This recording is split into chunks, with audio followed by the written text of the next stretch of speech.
Okay, good to be back at ROOTCON. I've spoken here before, but it's been a little while. I believe I spoke at the Cebu one, or one of the Cebu ones.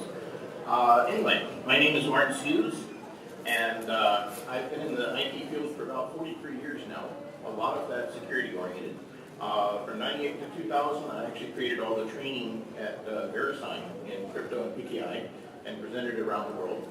I then went on to launch a company called Cypher Trust in Atlanta. We went from 6 people in my basement, literally, to 250 people and did an exit for $273 million US.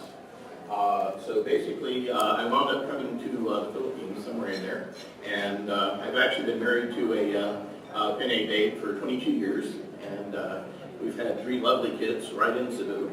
Unfortunately, none of them are here today. 2 of them attended a previous ROOTCON. We're down in Singapore now. Basically, I have launched a new venture, my 5th startup now, in Singapore. It's called Sixscape. This is not a vendor presentation. This is a techie presentation. I will be demoing one of the products we're creating, but this is not a sales pitch by any means. I'm going to be talking about a very serious development that's happening here that should be of interest to you guys. This is not how to crack it. This is some new strong security that's coming in to fix one of the problems that hackers love to exploit, username and password. So anyway, by the way, I don't know if you can see from where you are, but I'm wearing a real barong Tagalog, so to honor my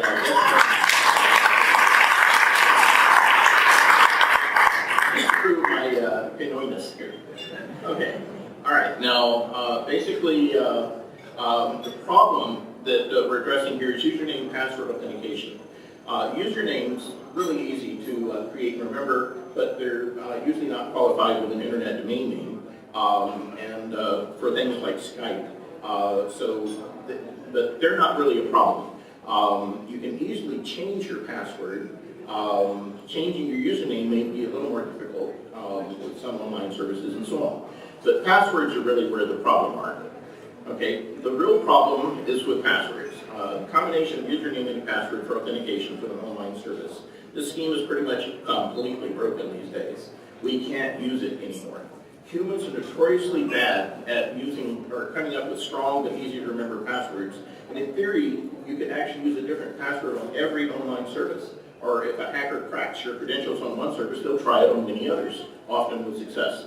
To complicate things further, you should change your password periodically, and some systems force you to do this, and even keep a tail of your most recently used in passwords, and you can't reuse those. This makes it even more difficult to keep track of them. Basically, I can hack into an online service and grab their username and password database from their server. A good site will have protected it with hashing and salting using something like PBKDF2.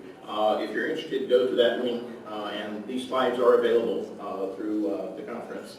Anyway, this tells you exactly how to really protect the username and password database on a server. If you're not doing that, you deserve to be hacked. But anyway, all that hashing and salting will just slow me down. It will not keep me from getting it, but it may make it take several minutes per credential set that I try to crack. As long as username and password authentication is used, there's really no defense against mass credential artisan. And most of the big cracks of things like Target and so on have been due to this sort of thing. Somebody grabbed their username and password database and extracted the information from it. There's been a number of those around the Philippines recently too. I won't go into what those are, but you've heard of them, I'm sure. If you send your username and password in clear text, I can see it with Wireshark or various other tools that allow me to do packet capture. I once created a hacking tool that took the output of a sniffer, extracted all the packets for port 110 for POP and 143 for IMAP, put them together like TCP does, and wrote them to a file. I left it running in our office where I was at the time, Secure IT, and wound up with a list of everybody's email logins, including their usernames and passwords. And I showed it to them, and sure enough, I had everybody's password. And so we changed over to using POP3S and IMAP-S immediately. That's sending those things over to TLS. So TLS will help a lot. If you're accessing email without TLS now, again, you deserve to be hacked. Your information is right there for anybody to see. Okay, now, cracking. You can download the 10,000 most commonly used passwords from various places. Search for that phrase and you can get it. Some 97% of all user-generated passwords will be among the first 1,000 of those. And yes, 1, 2, 3, 4, 5 is fairly common. This helps cracking hashed passwords, even with salt. One of the things they can do is a dictionary attack and check the hash of each one of those against the one hashed, and they'll often come up with it. If my clever online system forces me to choose a really complex password, at least one uppercase, one lowercase, one number, one special character, etc., no part of your username, etc., then chances are good you'll never be able to remember your password. So this is a poor choice of how to make your things more secure. Chances are people will write it down, usually on a post-it note under your keyboard. Usually at this point I see a few people looking around, oh my God, he knows where my password is. Okay, well, anyway, this is usually an unusually bad idea to write your password down. So you want to come up with one you can actually remember. The strength of a password is almost entirely determined by its length, not its complexity. Mathematically, the strength of the password is proportional to m to the nth, where m is the length of the password in characters, m is the size of the character set, like 26 for all lowercase and so on, and n is the length of the password. So the strength goes up far more rapidly with n than with m. So as an example, I'll have an example in a minute. But anyway, basically, I could easily put a Trojan horse on your computer and watch everything you're typing. This is difficult, but not impossible to scale up to millions of users. The NSA is starting to do that now as the internet goes dark to them. You can create incredibly strong passwords by taking two names or English words, separating them with a digit or a special character. If you slightly misspelled one or both words, that's even better. Try to exceed 14 characters total. The strength starts going up very rapidly past 14 characters. So Raspberry * Sherbert is incredibly strong, and yet anyone can remember it. How strong? Well, a typical hacker type password, v6 ampersand p2g, has a strength of 72 to the 6. That's about 1.39 times 10 to the 11th. The password Raspberry Sherbet has a strength of 62 to the 17th, which is about 2.95 times 10 to the 30th, which is some 21 quintillion times stronger. Okay, the complex but short one can be cracked in seconds. So don't use funny hacker type passwords. Use ones you can remember, okay? Now, if I'm watching your keystrokes with a logger, even if you use that nice strong password, I've still got your identity. So even if you're sending it into the server with TLS version 1.2 and 2048-bit and so on, you're still dead meat. I've got your password. So passwords are passé. You can't use it anymore. Okay, now, what's the solution? It involves cryptography. Surprise, surprise, I'm a cryptography guy. Okay, not just any old cryptography like AES, but something called asymmetric key or public-private key cryptography is involved. RSA or ECC, the fun stuff. The stuff that makes SSL TLS work, the same stuff that makes S-MIME work, and digital certificates and PKI. It's actually part of SSL since SSL 3.0. Surprise, I bet you didn't know there was cryptographic authentication in SSL.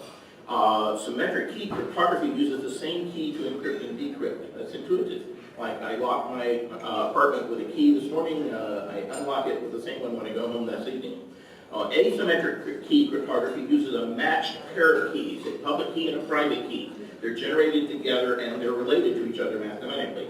You encrypt with either of them, you can only decrypt with the other one. You can't even decrypt with the one you encrypted with. Very non-intuitive. Physical keys don't work that way. PKI embeds the public key in a digital certificate that has info needed to verify it's really the public key of the person it claims to be, and publishes it in a directory like LDAP for anyone to be able to use. It's a public document.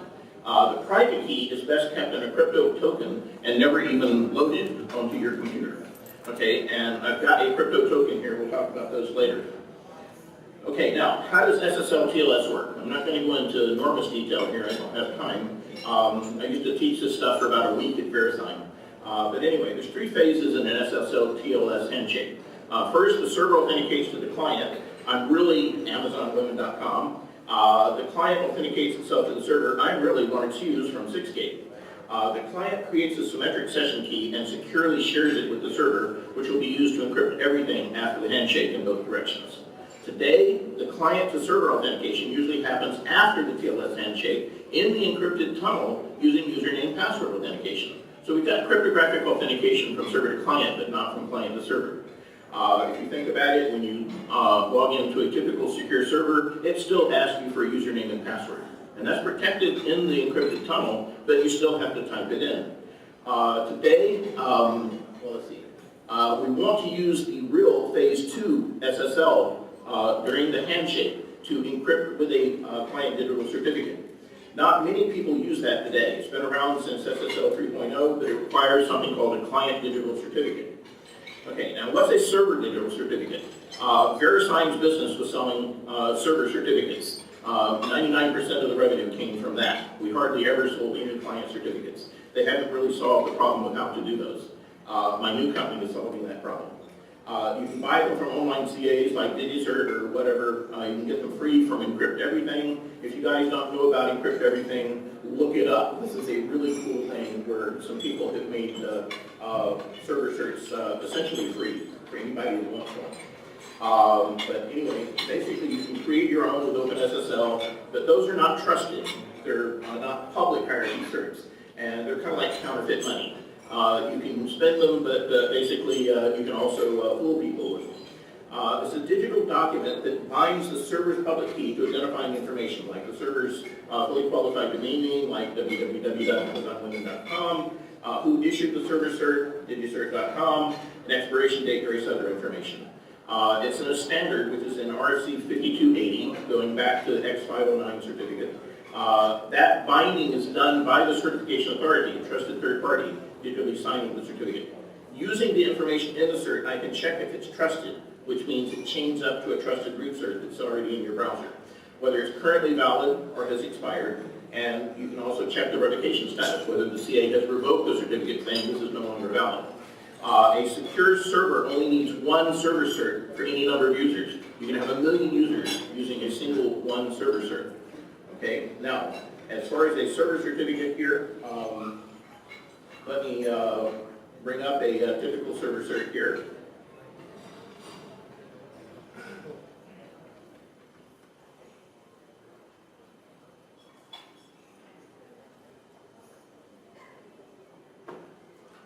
Okay, this is Blackbird.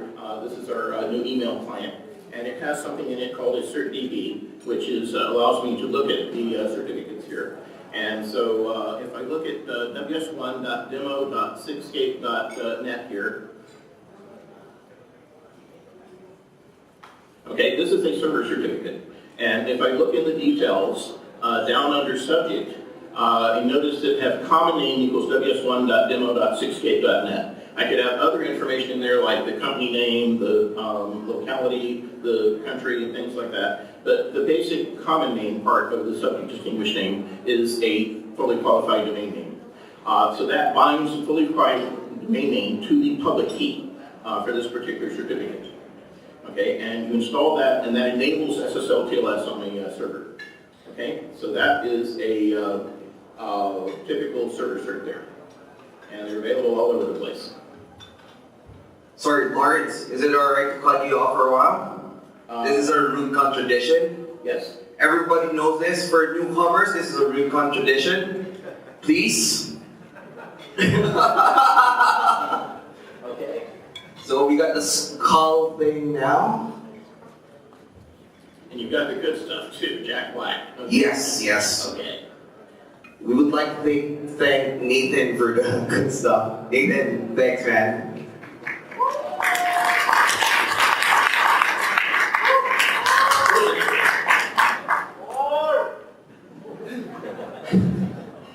Alright, let's give him a round of applause. Thanks all for being this folks.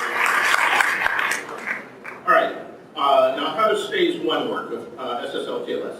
At the start of the handshake, the client and the server negotiate various things, like what kind of crypto they both speak and so on. The server then sends its server certificate to the client.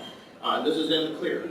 The client checks the server certificate, trust, validity, and revocation status, aborts if it fails. The client creates a short random string, like 16 characters, encrypts it with the server's public key from the server cert, and sends the result to the server as a crypto challenge. The server decrypts the crypto challenge with its private key and returns the result to the client as a challenge response.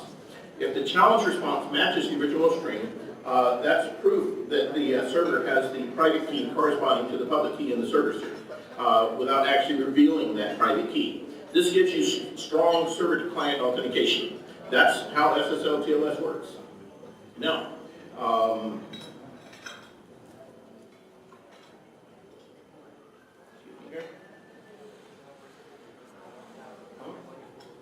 what?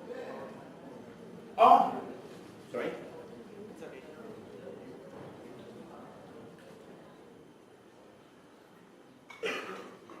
Thank you.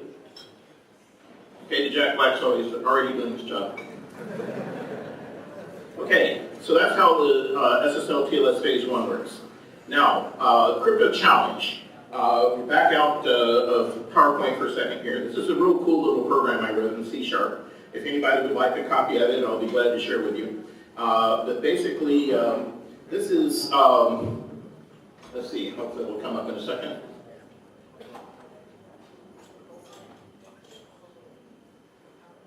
Come on, sync back up. There we go.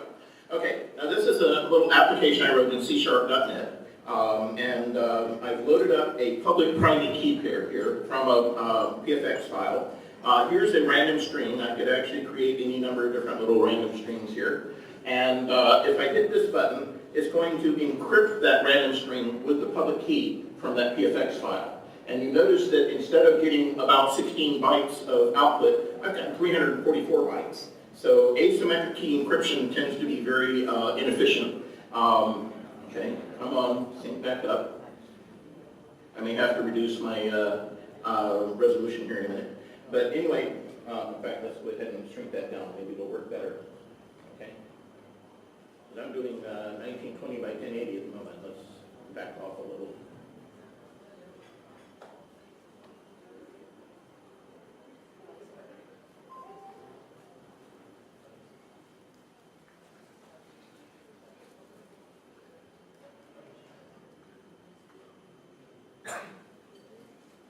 That'll work to be more reliable. You can read it better also. Okay, so basically when I encrypt this string with my public key, I wind up with this unbelievable string. And that's actually a binary thing that's been encoded in the base64 here. Now if I hit decrypt, this is going to decrypt that using the private key associated. And there we go. We got the original string. So that's what goes on when you do an SSL connection or various other places for either the client to server or server to client authentication. So I actually wrote this to figure out how to use the code to encrypt with RSA and decrypt with it when I was writing the Blackbird secure email program. But it's a very handy thing for understanding how that crypto challenge works. Okay, now back into PowerPoint.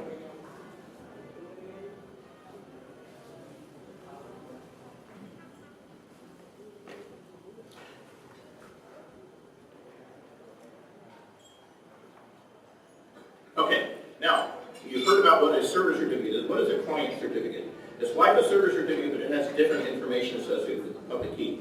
It's a digital document that binds the client's public key to identifying information, like the user's name and email address, who issued the server cert, like Komodo, and expiration date and various other information. The standard involved is still X509 version 3, or RFC5280. The binding is done by the certification authority, whoever issued the cert. And using that information, I can check to see if it's trusted, changed up to a trusted root cert, just like server, whether it's currently valid or it's expired, its revocation status, whether the issuing authority has revoked it or not. Anyone presented with a client certificate should check all of those things. Every user of a secure server requires a distinct client cert that identifies them. Whoa, that's a whole big difference. So, for instance, if somebody has a single server cert for Amazon.com, they would need a separate client cert for every one of their customers. It could be tens of millions of them. So the number of client certs is many orders of magnitude larger than server certs. This changes the rules completely. VeriSign, for instance, was one giant server that issued server certs. That's fine. There may be 2 million secure servers in the world. They could handle all of them with no trouble. On the other hand, there might be billions of client certificates. Each person could actually have dozens of client certificates. So we could be talking tens of billions of certificates out there. One server is not going to be able to handle that. So we came up with a new PKI at my new company that is a distributed model similar to DNS. Each internet domain can have a separate server, and so that can scale up to any number of client certs. Okay, now, client cert, again, we're going to exit PowerPoint for a second here. Got to bring up the Blackberry again here, and go into the certificates. And here is a typical client cert. Okay, this is basically, again, the subject.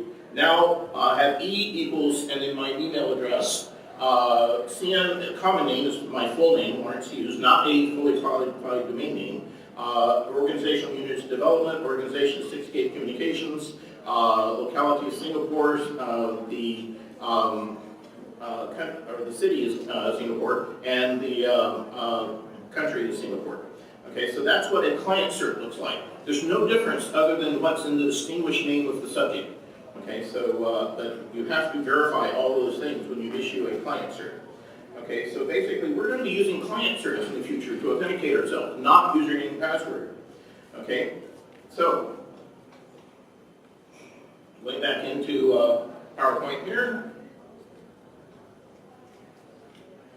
Okay, so how does the phase 2 work? This is the magic new thing.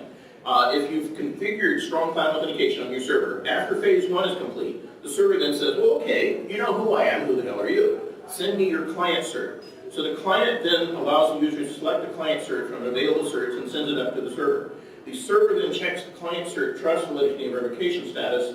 The server cert then creates a short random string, just like before. It does the same crypto challenge, but in reverse. The client decrypts the crypto challenge with its private key, sends the result to the server. If the challenge response matches the original string, that proves that the client has the private key corresponding to the presented certificate without actually revealing that key. This gives you strong client-to-server authentication. That's phase 2. Okay, now phase 3 is where you exchange the symmetric session key. After the authentication is done, the client creates a symmetric session key and initialization vector for the negotiated symmetric key algorithm, for instance, AES. The client then encrypts the symmetric key and initialization vector with the server's public key from its server cert and sends it to the server in encrypted form. The server then decrypts the encrypted session key and initialization vector with its private key. Voila! You've now securely shared a session key. So now client and server have a shared common key that they can encrypt all the remaining traffic with. So after everything is sent by either end, is encrypted with that key, and the other end receives the encrypted traffic and decrypts it with the same symmetric session key. A new session key is generated periodically so that you don't kind of wear out the key's usefulness, and so it's periodically rekeyed. Okay, now I'm going to show how this actually works on a real server, and I really hope my Wi-Fi is working here. We'll see. And by the way, I'm running Windows 8.1. I'm not a big fan of Windows 10. It's the first pre-hacked operating system. Okay. Microsoft has conveniently hacked that for you. Okay, now, let's see. I'm going to bring up a incognito window here. And I'm going to type in https://ws1. There we go.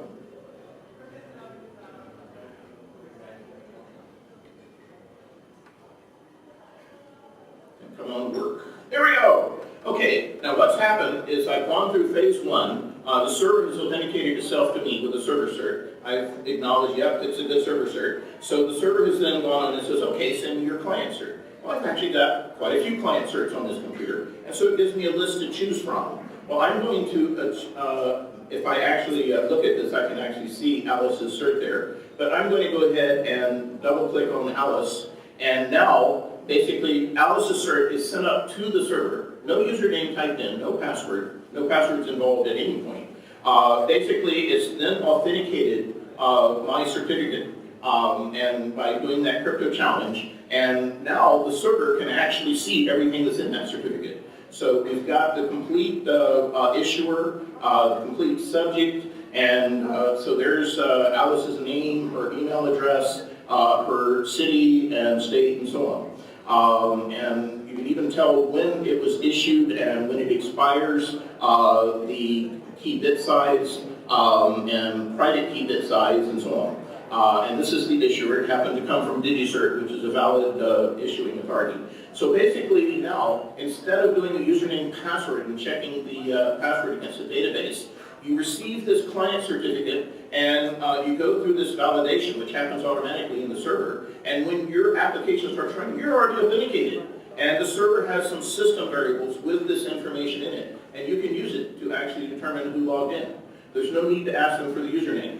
So this is the way things are going to work in the future. Now, especially if you happen to keep the private key for Alice in this token, there's no known way to attack that. This is used in the military. The US DoD does authentication to websites that way. We are now making it easy for banks and things like that to issue client certificates to their customers.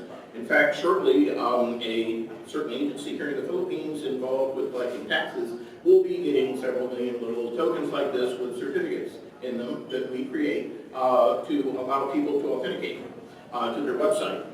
Okay, now basically, this is a major advance forward in how you authenticate people.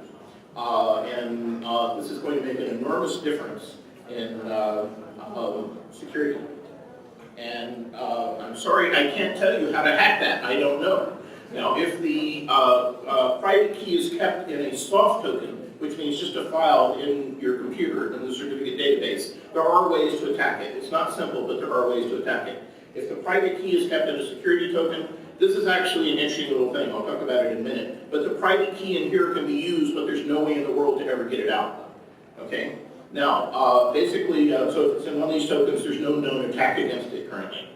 So how do I get a client cert? Well, some CAs, like Komodo, DigiCert, and so on, issue them. They're often listed as S-MINE email certificates. It's the same certificate.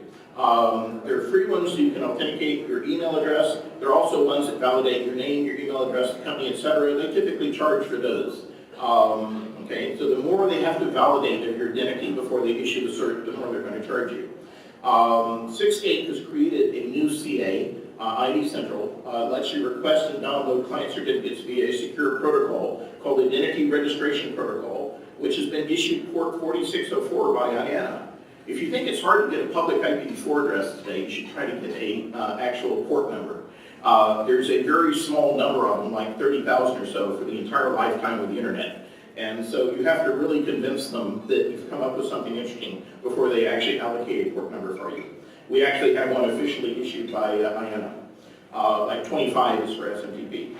Okay, IRP-enabled clients can let you do all these issues, like requesting a certificate, requesting it, retrieving it, and so on, all over the secure protocol. We're getting away from web. Web is too easy to hack. I'm sorry, this is another area where you guys have had it easy for all this time. Hacking HTTP is for high school kids. This is nothing to it.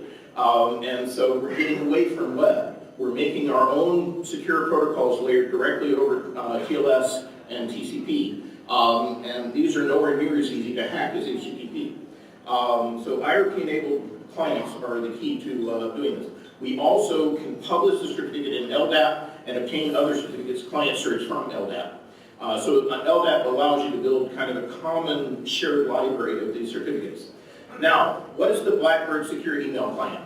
Well, ever since our buddy Edward Snowden revealed that all U.S. software has been weakened with bad crypto algorithms and or backdoors, and in fact they're required to lie about it by law, basically there's a lot of interest in real secure software now. So this is why we've created a company outside of the U.S. to create real secure software out of Singapore. And we've actually talked with the people in the Singapore government that would be responsible, equivalent to NSA, and we said, are you guys going to require us to put backdoors in or weaken algorithms? They said, heavens no. Make it as strong as you can and bring lots of money into Singapore. I like that attitude. Okay, that's a whole different attitude than the U.S. and Europe has now. So we're going to be creating this and selling it worldwide, and it's going to be the first real trusted crypto in quite a while. And so we've created something that's a complete replacement for Outlook, but uses all trusted crypto, and anybody that's interested, like a military, can actually request and get a copy of the complete source code for all the crypto and verify it to their own satisfaction. There's no backdoors. Okay, now 68 has created this thing called Blackbird, as in the SR71, if any of you guys know that, with trusted crypto, IRP integration with our ID Central, and so on. That's a personal address book, LDAP AD integration, MS Certificate Database Manager, Crypto Token Manager, etc. It can create S-MIME secure messages with attachments and send them via SMTP, via FTP, or SFTP. This is something new. We've extended S-MIME to FTP and SFTP. So you can actually create an S-MIME message, and then rather than send it by SMTP to a mail server, you can send it over FTP or SFTP to a mail server. You can also write it as a file, for instance, to your Dropbox. I'll do that here in a minute so you can actually see that. It's dramatically easier to configure and use S-MIME with Blackbird than with Outlook. I've got about a 27-page PDF file that explains how to set up Outlook to use with digital certificates and S-MIME. It's just way too complicated. We've extended S-MIME to other protocols, just like SSL-TLS was earlier. Originally, SSL-TLS was only for HTTP. Well, S-MIME originally, everybody thinks, oh, it's just for email. Well, the concept applies to other things. And so we're not only doing with email, we're making S-MIME with XMPP, or Jabber. So every Jabber message will actually be S-MIME digitally signed and encrypted on one client, go through existing XMPP clients or servers transparently. At the other end, you'll decrypt it and check the signature. This is S-MIME for chat. We're the first ones to ever actually do that. Believe it or not, there's actually an RFC 3923, I ran across it, explaining exactly how to do that. Nobody's ever implemented it before. Okay, PKI is kind of difficult. Most people don't know how to actually make it work. But basically, this is going to be the most secure chat ever available. The Defense Science and Technology Agency in Singapore is very excited about what we're doing. They said, this is the first real secure chat we've ever seen. We want it. Keep working. You know, so they're going to be using it. It's dramatically, let's see, there we go. Now, this is a real quick demo of Blackbird. It does a lot of things, so I can't demo all of it during this time. And again, this is not really a sales pitch, but just to show you some cool stuff that can be done. I'm going to bring up Blackbird again here. Okay, now basically these are email accounts, these are FTP accounts, these are LDAP accounts, and these are IRP accounts. Now, if I go to this inbox here, this is Alice's inbox, and these are the emails she's received. If I do something like create new email, and I select her name out of the personal address book, that then loads in not only her name and her email address, but also her digital cert necessary for encrypting. So I can say, save this as an encrypted and signed email, and it should come up in a second.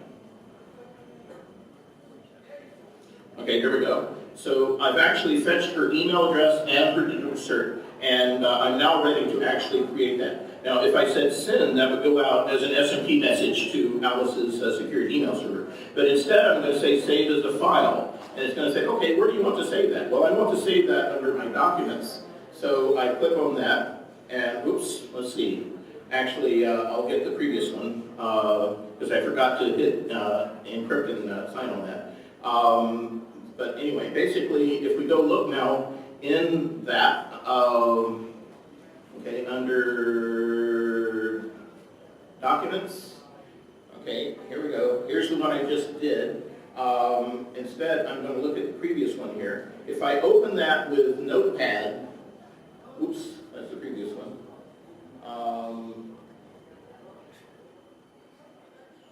This is what a S-MIME message looks like. The headers are in plain text, but the body is completely digitally signed and encrypted, and it's basically binary gibberish. It happens to be rendered in base64, but that's what a secure message looks like. So if you were to hack into that, you wouldn't really be able to tell much. You'd be able to read the subject, but not a whole lot more, and when it was sent, okay? Now, on the other hand, if I open that with Outlook, for instance, open with Outlook, there we go. We just pulled it into Outlook, and it's digitally signed, and the signature is valid, and it's encrypted. So basically, it's perfectly compatible with existing S-MIME things like Outlook.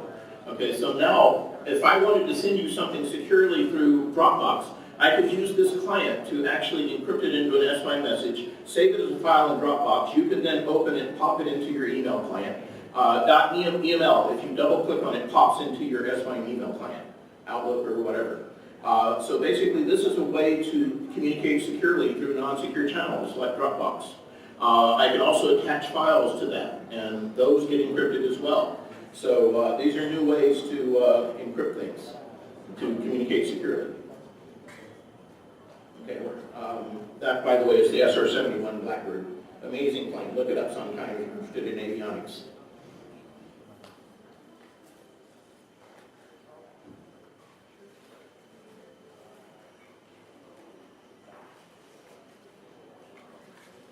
There we go. The SR-71, by the way, was created by the Skunk Works at Lockheed, and for 50 years it has been the fastest, highest flying jet-powered plane in the world. Nobody's managed to break it. So basically, we named our email client after that amazing piece of technology. And in fact, our development group is called the Skunk Works, in honor of them. Okay, now, how do I protect my private key? By default, when I create a key pair, when creating the private key is created on my computer and loaded into my Microsoft Certificate database. It can be protected with no or weak or strong protection. Strong protection requires me to enter a passphrase every time I use the private key.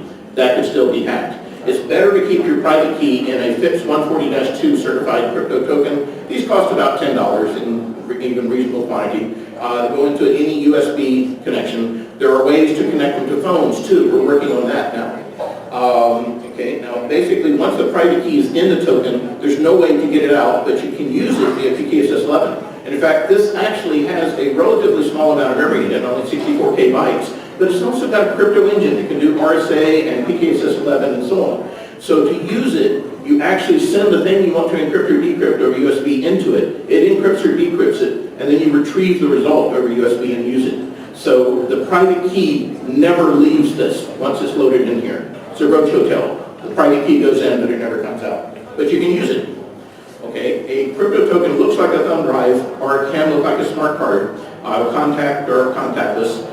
When you plug in a crypto token, you have to supply a passphrase to allow access to the private keys in it. Once applied, the key material appears to be in the Microsoft Certificate database, but in reality it's still in the token. This is an advanced part of the Microsoft Certificate database. Now I'm going to switch back here to Windows. Let's see. And I'm going to plug this in. Hello, switch over.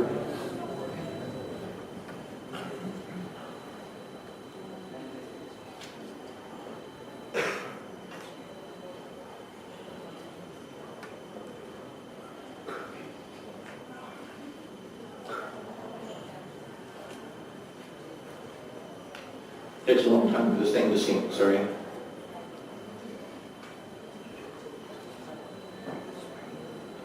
Now, we're back in Windows.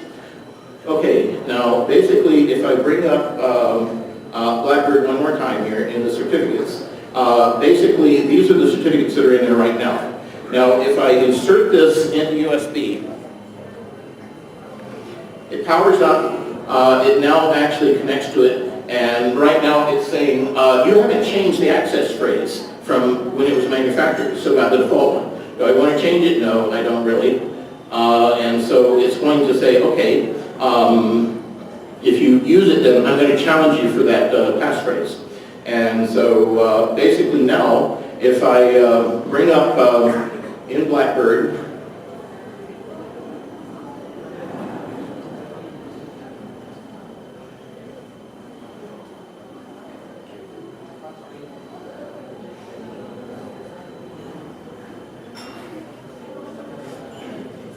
okay.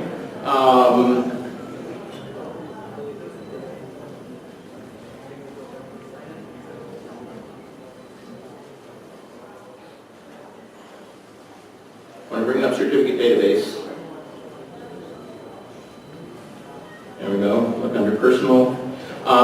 Basically, was actually loaded in. It appears to be in the certificate database. In reality, it's in the token here. And I can look at it, and I can use it and so on. But if I remove the token, it will disappear from my Microsoft certificate database. So it's when I take it out, it's no longer in there. It can't even be used. So basically, this is how to take it up to the military grade. You load your certificate in there, and in fact, in this, I actually have a token manager here, which can look inside the token. So if I type in the magic passphrase here and say connect, okay, this is the certificate that's in there. And basically, I can actually load new certificates into it, like import certificate into it, I can export certificates from it, but not the private key, and so on. So basically the token manager allows me to load certs into that and retrieve them. Once it's loaded in there, I can just plug it into any computer and that certificate and private key is there and can be used very securely. So this is what's replacing username password, this private key and certificate associated with the client, not with the server. Okay? So we're making it really easy for people to actually use these things and generate them and so on. Okay, back into PowerPoint for just a few minutes here and I'll be done.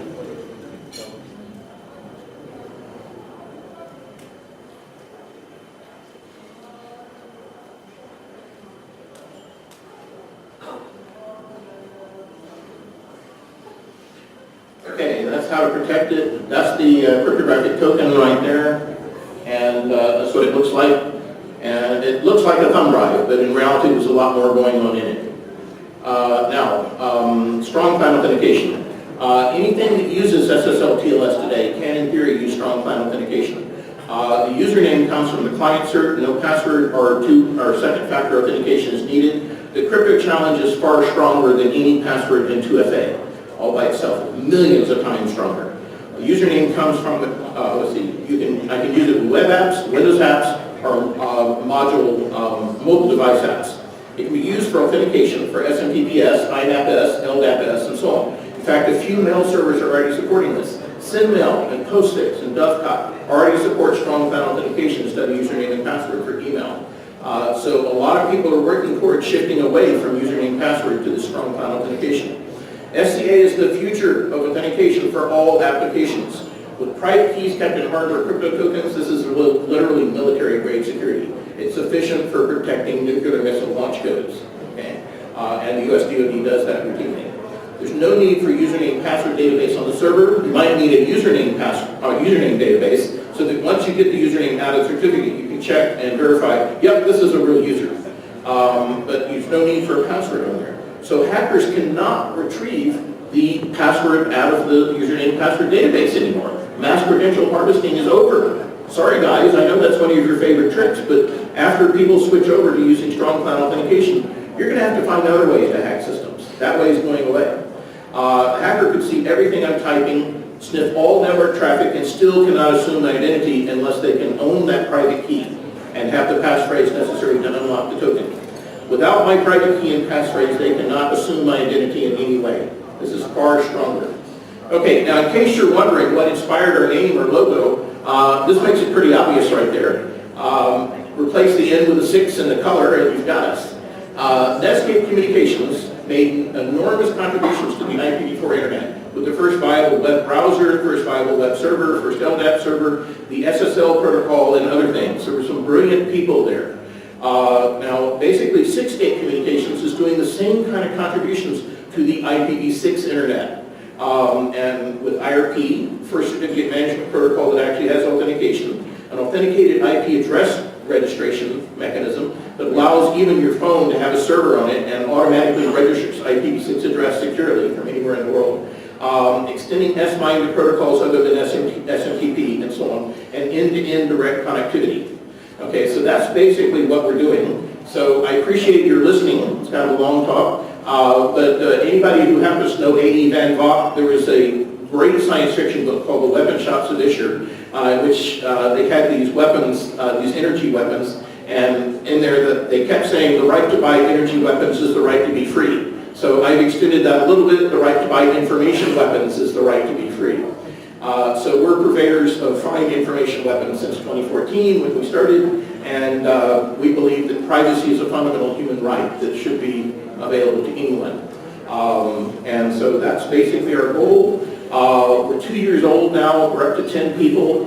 We're looking for a staff hacker, and we're doing our first VC round in about a week.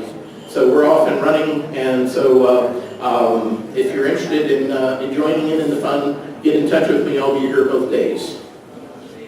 Okay? So thank you very much, and I'm glad to be here.